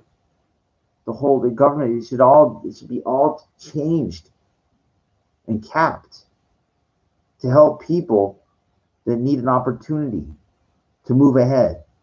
And I'm not talking about raising the fucking wage from $15 to $20 or $18. That's like putting one little breadcrumb there. The whole thing needs to be restructured. Everything. Everything. And that would be catastrophic to society, yes. But it would change everything. It's called sacrifice. I told you what the country should do. We need to fucking forget about everybody in the world. Bring everybody entry, seal it off. Nobody going in, nobody's coming out. And build a fortress in this country to only help the people that are here. Everybody else, good luck to you. And only care about the people here.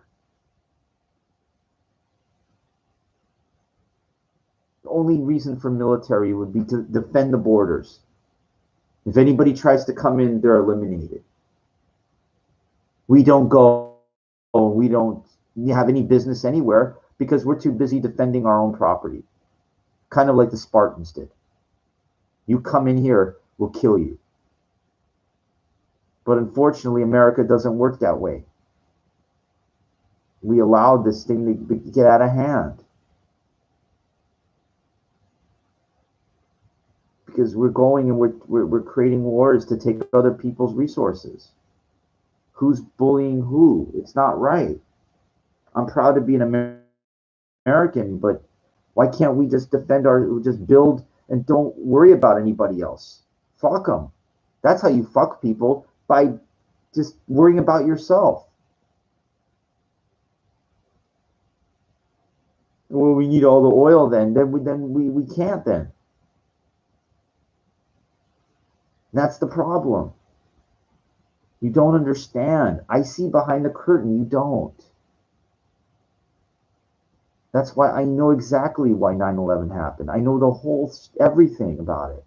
You don't. You think it was those hijackers that did everything. You don't understand anything. Because I know what's behind the curtain and you don't want to hear it. But you're going to hear it in a couple months. You know, it's not that simple.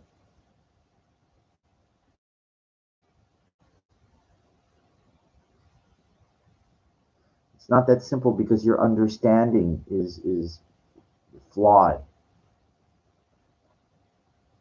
And your head is pulled out the sand, you're not going to like it. It's comfortable in there.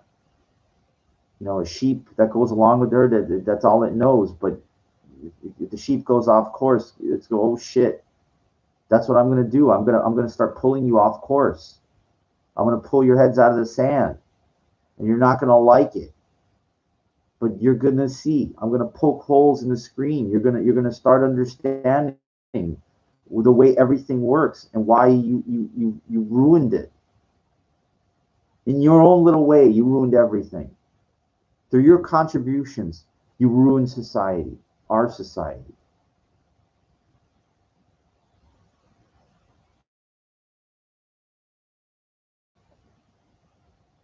Understand? You can't, you allowed this to get out of hand. You allowed the real estate prices to get out of hand. You don't understand. You allowed everything to get out of hand. That's why you're all to blame for it. You just don't understand. You created this chasm of people that have and then the people that don't. Do you ever see War of the Worlds, the Eli and the Morlock? I know it's a movie, but understand there's truth in these movies. The people that live above and then the people that live below. This could be defined like a poverty level.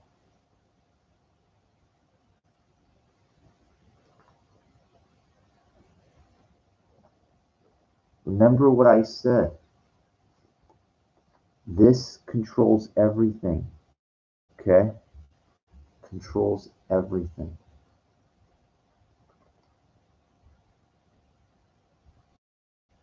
It controls you.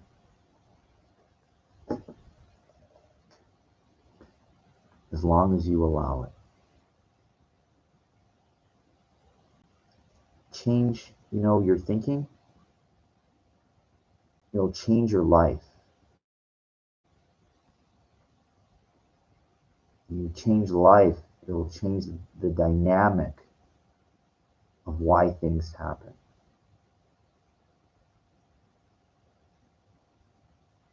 Stop being ruled by the pharaohs. Stop being a slave. The first thing you have to do is realize and admit that you are. That's step number one.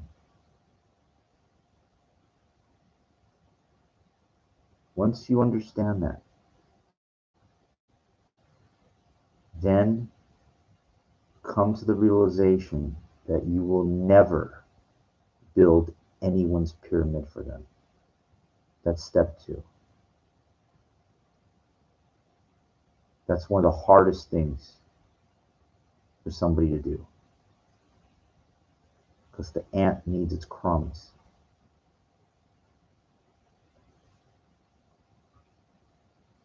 And that's where the sacrifice comes in.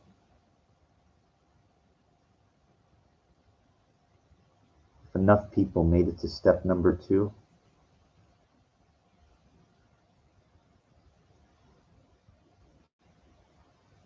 things would begin to even out. And then we would have a fair society.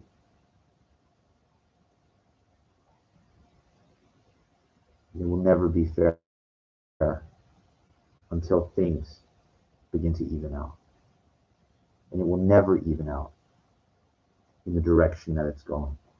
It's just going to get worse. Think about it. Aren't you tired of life getting harder and harder and harder?